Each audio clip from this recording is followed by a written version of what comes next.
Trip penggal kedua. Kita ke Pertam ya guys ya. Ini ada new member yang join. Kita ada Rizin. Welcome back to the club.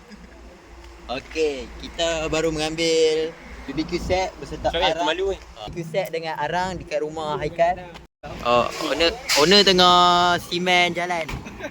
Jadi let's go.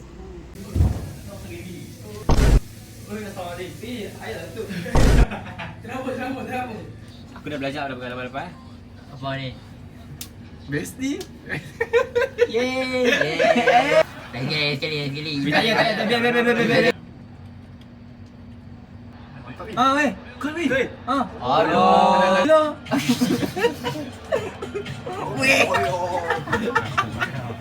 Nampak weh, nampak. Semua weh. Semua. Semuanya sekali. Kau nanti rekat. Bodoh sih. Sepak. Kau. Ya. Tidak. Oh tahu bukan tadi tak tahu dah. Celebrate macam gila-gila. Tak ada. Tunggu. Bodoh. Tak dengar apa? Tak dengar bunyi bos.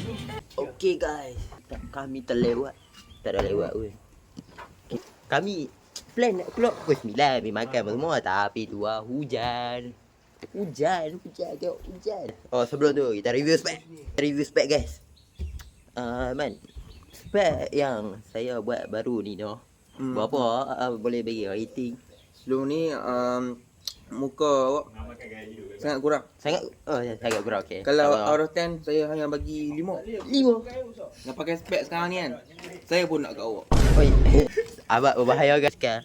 Anak utara bersidang. Dia driver. Oi. Kalau tak nampak kau in camera lah buat sini lah. Oi. Saya tengok malam ni saya buat live stream. Oh nampak. Kita buka dia orang main. Kau in camera lah buat sini lah. Oi. Kita nak pergi mana ni? Kita nak pergi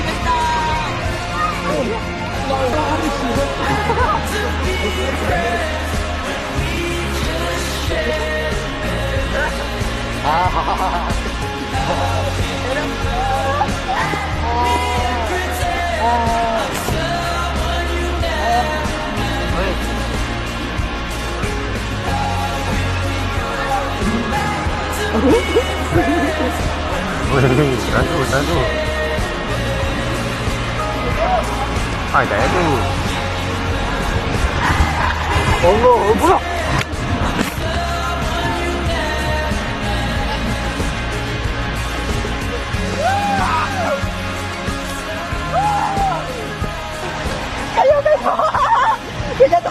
Jatuh balik.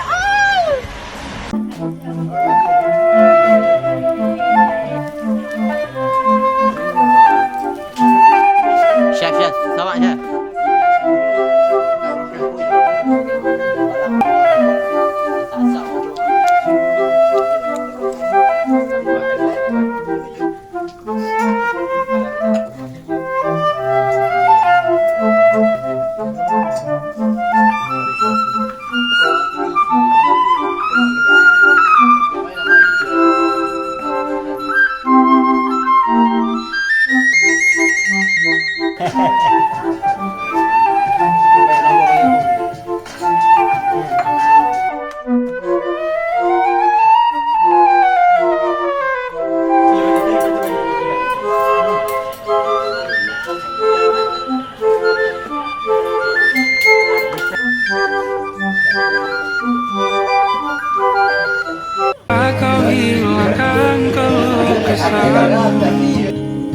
Kita berbincang takkan luar tanpa beban dan juga hayalan tentang masa depan.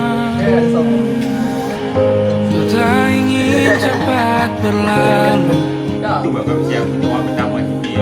Waktu yang ku punya kita berdansa dan tertawa Dalam kita bawa ke sana. selamanya. Dunia pasti ada akhirnya. Bintang-bintang pun ada umurnya. Maka tenang saja kita di sini berdua.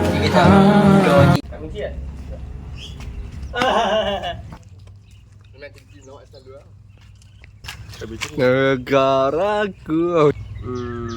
Akad Fitri dah. Dia sudah bagi jadi. Masalah majlis. Itu guys, untuk trip kali ni Alhamdulillah sepanjang 3 hari tak ada apa yang berlaku pun semua. Jadi itu saja. Minggu depan, 2 minggu depan semua dah masuk uni kan. Semua? Ha? Dia je yang masuk uni. Yang ni Di sebalik tabir ada seorang tak masuk tapi tak apa. Okay, itu saja untuk trip kali ni. Let's go. Ticking through my fingers all the time.